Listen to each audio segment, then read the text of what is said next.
તાલુકાના મુખ્ય મથક સિહોરી પોલીસ સ્ટેશનમાં ફરજ બજાવતા પોલીસ કર્મચારીઓ દ્વારા અબીલ ગુલાલથી ધૂળેટી પર્વની ઉજવણી કરવામાં આવી।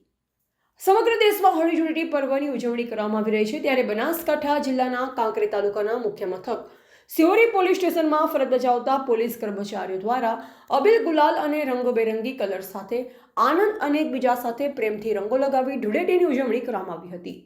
ત્યારે ગુજરાત પોલીસ પોતાના પરિવાર સાથે ઘરે હોળી ધૂળેટી પર્વની ઉજવણી કરી શકે નહીં, કારણ કે તેઓ રાત દિવસ લોકોની મદદ અને સમસ્યાઓ અંગે કામગીરી કરે છે। ત્યારે હવે તેમને પોતાના પોલીસ સ્ટેશનમાં પોલીસ કર્મચારીઓ સાથે એકબીજાને રંગ લગાવી ધૂળેટીની ઉજવણી કરી હતી। રિપોર્ટર નરેશ ડી વ્યાસ, તંત્રી બનાસી પુકાર, બનાસકાંઠા।